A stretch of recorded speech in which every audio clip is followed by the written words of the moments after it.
अस्सलाम वालेकुम नाज़रीन, मेरान टीवी न्यूज़ में आवां सायरा सुमरो ऐं बुलेटिन में असां सां गॾु साथ ईंदी प्रिया गुल। सभ खां पहिरीं हिकु नज़र हेडलाइन ते।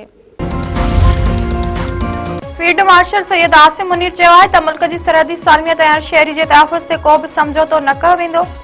उहा पाकिस्तान आर्मी जी पहिरीं तरजीह आहे। नेशनल सिक्योरिटी वर्कशॉप में शिरकत कंदड़नि खे ख़िताब कंदे फील्ड मार्शल वधीक चयो आहे त इलाइक़ाई सूरतहाल तेज़ी सां तब्दील थी रही आहे। गैर मुल्की हिमायत याफ़्ता दहशतगर्दनि माहौलियाती जंग समेत पेचीदा चैलेंजेस आहिनि। पाक फ़ौज अज़म ऐं पेशवाराणे सलाहियतनि सां क़ौमी सलामती लाइ पुरअज़म आहे। फील्ड मार्शल पारां वफ़ाक़ी सूबाई हुकूमतनि सां मुकमल ताउन जे अज़म जो इज़हार।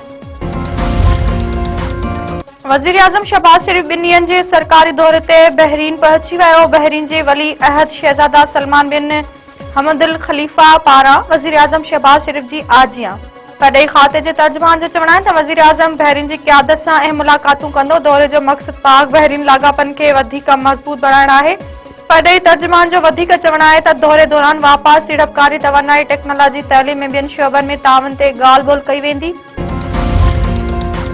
वॾे वज़ीर सैयद मुराद अली शाह चयो आहे त क़ानून साज़ी पार्लियामेंट जो अख़्तियार आहे। वकील रोडनि ते अची अवाम खे परेशान न कनि। वकीलनि जो कमु दलील सां क़ाइल करणु आहे। हुकूमत वटि ॿिया ऑप्शन बि मौजूदु आहिनि। NFC में ख़दशनि जे मामले ते वज़ीर आज़म सां ॻाल्हायो आहे। कराची में मीडिया सां ॻाल्हाईंदे वॾे वज़ीर वधीक चयो आहे त कारूंजर असांजो आसासो आहे, उनखे नुक़सान पहुचण न ॾींदासीं। 10 खां 15 साल अॻु थरकोल लाइ बि माण्हू ईअं ई चवंदा हुआ, पर अॼु थर पाकिस्तान खे तब्दील करे छॾियो आहे।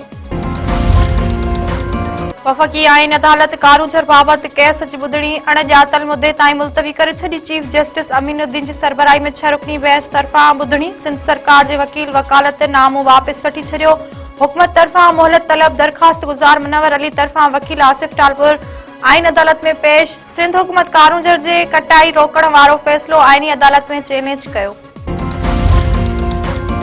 करमपुर वेझो हथियारबंदनि SHO बख्शापुर जे नौजवान पुट ऐं मासूम पोटे खे क़तल करे छॾियो। जमाल थाणे जे हद में मोटरसाइकिल सवारनि मथां हथियारबंदनि जी फायरिंग में 6 वरियनि जो मुज़मिल पंवर ऐं 25 सालनि जो गुल हसन पंवर क़तल थी विया। मारिजी वियल नौजवान SHO बख्शापुर सिकंदर पंवर जो पुट ऐं ॿारो मुज़मिल पोटो हुआ। नींगर खे स्कूल खणी वञण दौरान मथनि हमलो कयो। लाश ॻोठ अब्दुल ख़ालिक पंवर में घर पहुचण ते कोराम। ॾोहारनि ख़िलाफ़ कच्चे में ऑपरेशन जी रद्द अमल में वाक़ियो पेश अचण जा चोबोल। नवाबशाह बोर्ड जे ए मार्किंग नतीजनि ख़िलाफ़ समेत शागिर्दनि रोडनि ते निकिरी आया। टंडो आदम, खिपरो, शाहपुर चाकर ऐं शहदादपुर में 11 ऐं 12 क्लास जा शागिर्द सरापा एहतिजाज। शागिर्दनि एहतिजाजी मुज़ाहिरो करे धरना हया। ए मार्किंग नतीजा रद्द। शागिर्दनि जो चवणु आहे त ए मार्किंग सिस्टम तहत ग़लति नतीजा जारी कया विया आहिनि। घटि मार्कूं ॾियण संदसि मुस्तक़बिल सां खेॾण जे बराबरि आहे। शहीद बेनज़ीर बोर्ड जे चेयरमैन खे हटाए नतीजा ॿीहर चेक कया वञनि।